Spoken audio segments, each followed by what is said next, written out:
안녕하세요, 민티저입니다. 이제 이 가성비 컴퓨터 시리즈가 제 대표 영상이 된 것 같습니다. 아마 저를 처음 보신 분들이 더 많겠지만 저는 중고 부품까지 사용해서 가성비가 좋은 컴퓨터를 만드는 시리즈를 하고 있고요. 오늘은 40만원으로 만드는 구성을 보여드리려고 합니다. 썸네일 보시고 들어오셨겠지만 라이젠 3 3300X를 사용해서 40만원으로 맞출 거고요. 게임까지 포함해서 총 11가지의 테스트를 진행해 보도록 하겠습니다. 3300X는 정말 어떤 CPU랑 비교를 해도 싱글코어 성능은 밀리지 않은 수준이라고 생각을 하는데요. 특히 배틀그라운드 같은 게임이 싱글코어 성능에 영향을 많이 받는 게임이라서 배그만 하시는 분들한테는 오늘 구성이 가성비 탑이 될 수도 있을 것 같습니다. 그럼 바로 부품 소개를 해드릴게요. 자, 첫 번째로 라이젠 3 3300X입니다. 이거는 뭐 따로 말씀을 안 드려도 될 만큼 유명한 제품이죠. 뭐 딱 정확한 말은 아니지만 네이티브 쿼드코어라고 얘기를 하면은 어느 정도 맞는 말일 것 같아요. 모든 코어가 한 개의 다이 안에 있어서 코어 간 통신 지연이 좀 덜 되는 CPU죠. 앞서 말했듯이 싱글코어 성능은 정말 대단한 수준입니다. CPU-G에서 간단히 벤치를 돌려보면요. 싱글코어 성능은 3700X보다도 약간 더 높은 거를 알 수가 있어요. 그리고 3700X보다 딱 코어 개수가 반절인데 멀티 점수상에서는 반보다 점수가 약간 더 나오고 있죠. 아마 확실하지는 않지만 3700X가 3300X보다 2배 성능이 안 나오는 이유가 코어 간 데이터 전송 구조 때문이라고 생각을 하는데요. 인피니티 패브릭이라고 많이 들어보셨죠? 뭐 참고로 저는 새 제품을 샀지만 중고나라에서는 대략 13에서 14만원 정도의 가격이 형성이 되어 있는데요. 정말 CPU는 중고로 사도 거의 문제가 없는 부품 중에 하나입니다. 작동이 잘 되는지만 확인을 하시고 구매하시면 될 것 같아요. 견적에는 14만원으로 적어 두었습니다. 다음은 메인보드입니다. 요거는 지난 30만원 영상에서도 사용했었던 아수스의 B350 메인보드인데요. 중고가는 뭐 대략 7만원 정도로 잡으시면 될 것 같고 중고나라에서 키워드 알림 등록을 해주시면은 매물 올라왔을 때 바로 알림 띄워주니까 되게 편하게 쓸 수 있습니다. 사실 뭐 한편으로는 아수스의 A320 게이밍 메인보드를 뭐 새 제품으로 사시는 것도 좋아 보여요. 왜냐면은 이번 영상에서는 CPU 오버클럭은 따로 진행을 안 하거든요. 다만 PBU는 있어야 됩니다. 3300X가 오버클럭 마진이 별로 없어요. 워낙 뭐 고클럭으로 출시가 돼가지고 온도도 높고 오버클럭도 잘 안 되거든요.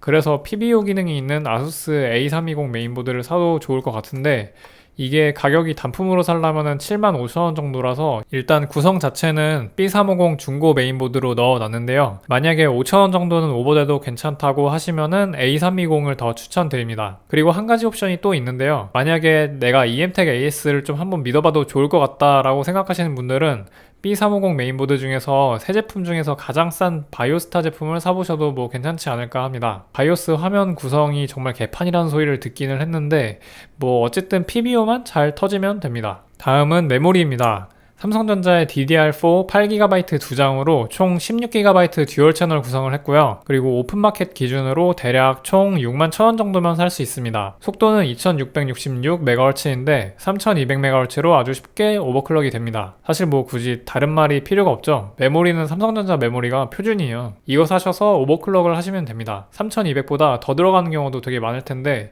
이 영상에서는 저는 3200MHz로 테스트를 했어요. 만약에 더 올라간다면은 램 타이밍을 풀어주더라도 클럭을 최대한 올리는 쪽을 추천을 드릴게요. 그리고 다음은 그래픽카드입니다.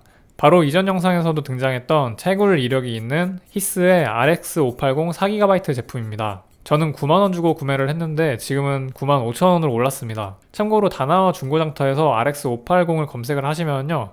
파워컬러 채굴용 제품 중에서 DVI 포트 하나만 달린 거를 85,000원에 파시는 사업자분도 계시는데요. 저는 아무래도 HDMI 달린 거를 선호를 해서 그냥 5,000원 더 주고 히스 제품으로 샀는데 이제 이게 만원 차이가 됐으니까 약간 고민해볼 부분은 있는 것 같습니다. 다만 히스 제품 파시는 분은 자체적으로 보증기간을 6개월을 해주신다고 하거든요. 저는 이 부분이 참 마음에 들어서 이쪽으로 또 구매하는 기준이 됐는데 아무튼 견적에는 95,000원으로 넣어왔습니다. 제 생각에는 10만원 아래로 구할 수 있는 그래픽카드 중에서 가성비는 손가락 안에 든다고 생각을 합니다. 다음은 SSD입니다. 이제 너무 많이 보셨을 테니까 이름만 소개하고 지나가도록 할게요. 웨스턴 디지털의 SN520 128GB 벌크 모델이고요. 읽기 쓰기 속도는 각각 1500MB와 800MB 정도 나오는 NVMe SSD입니다. 다음은 파워 서플라이입니다. 이것도 역시 다나 장터에서 구매하실 수 있습니다. 6,000원에 전격 500W 파워 서플라이를 구할 수가 있고요. 그런데 가끔은 뻥파워가 올 때도 있으니까요. 만약에 구입하실 분이 계시면은 문자로 브랜드 있는 파워로 보내주세요 라고 하시면은 그렇게 보내주십니다. 근데 정말 겉상태는 더럽게 오니까 받으면은 신경 써서 닦아줘야 되는 부분 참고를 해주시고요. 마지막으로는 케이스입니다. 이름은 쿨맥스 가성비 넘버 2인데요. 신품 기준으로는 15,000원짜리 케이스예요. 근데 35만원짜리 컴퓨터에서도 더 좋은 케이스 쓰더니 왜 더 비싼데 케이스 후진 거 쓰냐고 물어보실 분들이 계시겠지만 제가 가격을 맞추려면 어쩔 수가 없었습니다. 근데 반대로 생각하면은 케이스나 쿨러 같은 데 들어갈 돈이 온전히 컴퓨터 성능을 올려주는 부품들에 투자가 됐다고 생각을 할 수도 있어요. 솔직히 뭐 케이스 이뻐가지고 어디 미스코리아 나갈 것도 아닌데 게임만 잘 돌아가면 되지 않습니까? 근데 뭐 40만원 제한만 아니었으면 그냥 2만원 더 주고 예쁜 케이스 살 것 같기는 해요. 자, 이렇게 총 7가지의 부품들을 구매해서 조립을 했는데요. 오늘은 쿨러가 빠졌죠. 제온 CPU는 쿨러를 따로 안 주기 때문에 추가로 사야 했던 건데 라이젠은 기본 쿨러가 있으니까 그걸 써야 됩니다. 여기서 쿨러를 따로 사는 거는 사치예요. 40만원에 맞춰야 되는데 지금 쿨러 같은 데다가 쓸 돈은 없습니다. 사실 근데 PBU가 잘 터지게끔 하려면은 온도 관리를 잘 해주는 게 정말 중요하긴 한데요. 케이스 전면에 팬이 없어서 약간은 손해보는 부분이 있을 것 같기도 합니다. 그래서 뭐 옆판을 열고 쓰거나 케이스는 3만원짜리 6펜으로 가거나 하는 거를 좀 개인적으로는 추천을 드릴게요. 아무튼 주절주절 말하는 사이에 컴퓨터 조립이 끝났습니다. 그러면은 바로 테스트하러 가볼게요. 첫 번째는 파이어 스트라이크입니다. 참고로 그래픽카드는 AMD 그래픽카드 유틸리티인 아드레날린 상에서 자동 오버클럭 기능을 통해서 1435MHz로 오버클럭을 했어요. 그 영향이 분명히 있을 거예요. 그래서 파스 그래픽 스코어는 15642점에 피직스 스코어는 14702점을 기록했습니다. 바로 전에 만들었던 35만원 컴퓨터랑 거의 차이가 안 나긴 하죠. 그럼 다음 테스트 결과도 봐볼게요. 다음은 타임스파이입니다.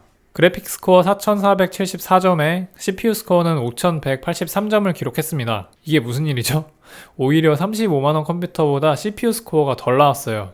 근데 놀랄 건 없는 게 우리가 이 결과로 알 수 있는 점은 벤치마크 프로그램에서는 게임보다 멀티코어를 훨씬 효율적으로 잘 쓴다는 점이겠죠. 35만원 컴퓨터에서는 8코어 16스레드의 제온 CPU를 사용을 했었으니까요. 하지만 싱글코어의 클럭은 라이젠 3300X보다 훨씬 낮았었죠. 그럼에도 불구하고 멀티코어를 제대로 활용을 했기 때문에 타스 점수가 더 높을 수 있었다라는 결론을 생각을 해볼 수가 있겠죠. 이번에는 시네벤치 릴리즈 20입니다.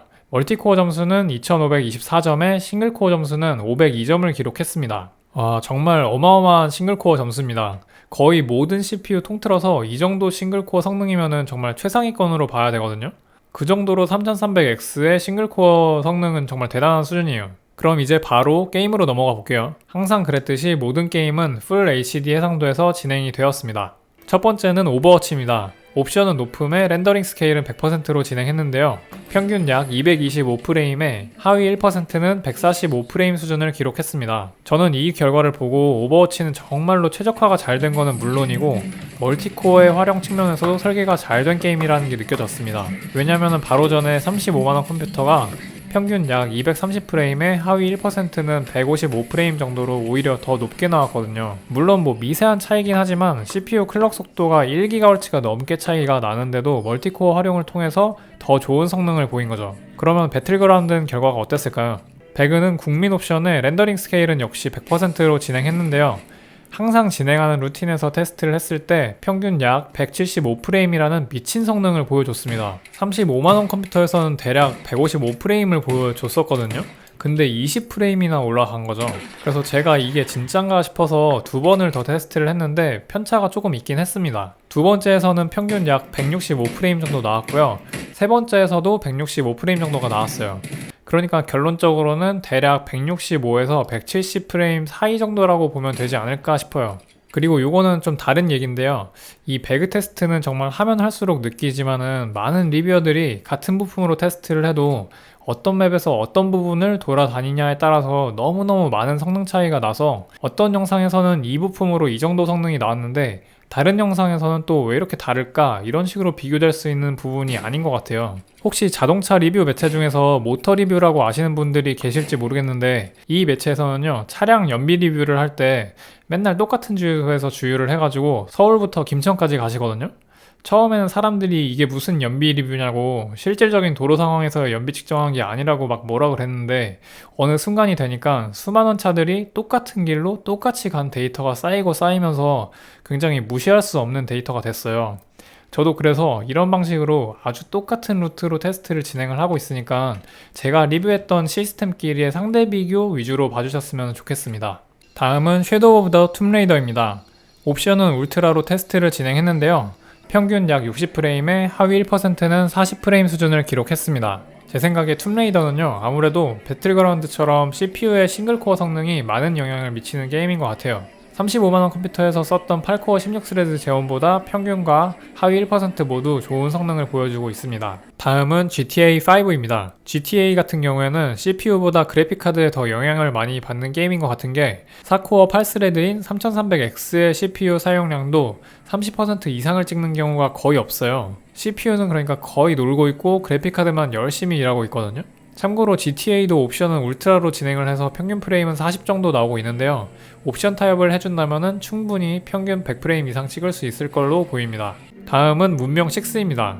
옵션은 높음으로 맞추고 테스트를 진행했는데요. 평균 약 70프레임에 하위 1%는 49프레임을 기록했습니다. 문명에서는 또 CPU 성능이 영향이 꽤 있었네요. 35만원 컴퓨터보다 평균 프레임에서 약 10프레임 이상 앞서 나가고 있습니다. 마지막으로는 토탈워 3국인데요. 옵션은 높음으로 진행한 벤치마크 결과에서 평균 약 60프레임 수준을 보여줬습니다. 확실히 배그 같은 게임에서는 싱글코어의 높은 클럭 속도가 중요한 것 같습니다. 그런 면에서는 라이젠 3 3300X가 정말로 좋은 CPU인데요. 하스웰 제온 중에서는 뭐 이런 거 없냐라고 물어보시면은 있습니다. 6코어 12스레드인 제온 E5-1650V3가 있는데요. 오버클럭도 4GHz 이상까지도 가능하지만은 가격이 14만원입니다. 이러면은 의미가 없죠. 라이젠으로 가는 게 모든 면에서 더 좋아요. 자, 오늘 영상은 여기까지입니다. 오늘도 봐주셔서 감사하고요. 행복한 하루 되세요.